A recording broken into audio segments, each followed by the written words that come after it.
రాజశేఖర రెడ్డి గారి ఆత్మ ఎలా తీసుకుంటారు చెప్పండి. నిజంగా ఇది బాధ చెప్పండి మేడం, మీరు ఎలా ఫీల్ అవుతున్నారు?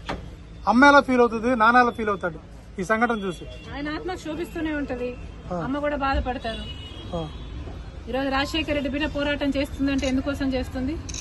ఆంధ్ర రాష్ట్రంలో బిడ్డలకు ఉద్యోగాలు రావట్లేదని పోరాటం చేస్తే కనీసం సెక్రటేరియట్ లో రిప్రజెంటేషన్ ఇవ్వడానికి కూడా ఈరోజు హక్కు లేదు, మాట్లాడడానికి స్వేచ్ఛ లేదు, జర్నలిస్ట్ రాయాలన్నా కొట్లాడాలన్నా స్వేచ్ఛ లేదు. ఈరోజు కనీసం సెక్రటేరియట్ లో రిప్రజెంటేషన్ తీసుకోవడానికి ముఖ్యమంత్రి లేడు, హోంమంత్రులు లేరు, డిప్యూటీ చీఫ్ మినిస్టర్లు లేరు, మంత్రులు లేరు, కనీసం సీఎస్ కూడా లేరంటారు. ఇక వీళ్ళకి ఏం చేతనైంది? పరిపాలన చేతనైందా? వీళ్ళకి స్పెషల్ స్టేటస్ తేవడం చేతనైందా? పోలవరం ప్రాజెక్టు పూర్తి చేయడం చేతనైందా? విశాఖ స్టీల్ ప్రైవేటైజ్ అయిపోతుంటే దాన్ని ఆపడం చేతనైతుందా? క్యాపిటల్ సిటీ కట్టడం చేతనైతుందా? కనీసం మెట్రో అన్న తేయడం చేతనైందా? రైతులు ఆత్మహత్యలు చేసుకుంటున్నారు, అప్పుల పాలైపోతున్నారు, కనీసం పంట బీమా ఇవ్వడం కూడా చేత కాలేదు. బిడ్డలు ఆత్మహత్యలు చేసుకుంటున్నారు, ఉద్యోగాలు లేవు, నోటిఫికేషన్లు ఇవ్వడం కూడా చేత కాలేదు. రాజశేఖర రెడ్డి గారు వదిలి వెళ్లేసిన ప్రాజెక్టులు పూర్తి చేయడం కూడా చేత కాలేదు. మరి ఇదేనా రాజశేఖర రెడ్డి గారి వారసత్వం అంటే?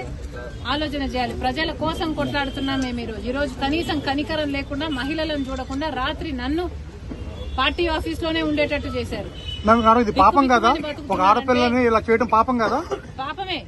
ఆంధ్ర రాష్ట్ర ప్రజలకు, ఆంధ్ర రాష్ట్ర యువతకు చేస్తున్నది వీళ్ళు పాపమే. ముఖ్యంగా ప్రతిపక్షాలు, జర్నలిస్టులు ఇంతగా కొట్లాడుతున్నా కూడా కొట్లాడ కనీసం వీళ్ళ చిత్తశుద్ధిని కూడా ఈ రోజు గౌరవించకుండా ఈ రోజు ఇట్లా గాయపరిచి. మేడం, మీ ఆర్కే గారు మళ్ళీ జాయిన్ అయ్యారు మంగళగిరిలో.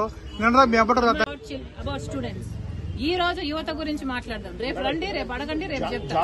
కానీ ఈ రోజు 2,30,000 ఉద్యోగాలు ఇస్తామని చెప్పి ఇయ్యలేదు, జాబ్ క్యాలెండర్ ఇస్తామని చెప్పి ఇయ్యలేదు, 23,000 మెగా డిఎస్సీ అని చెప్పి ఈ రోజు దగా డిఎస్సీ 6,000 ఇచ్చారు. అది కూడా 26 రోజులు టైం ఉండగా ఇచ్చారు.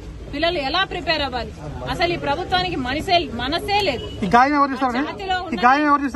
ఉండను బండను మీ చేతి గాయం ఎవరు? పోలీసులు ఇంకెవరు చేస్తారమ్మా?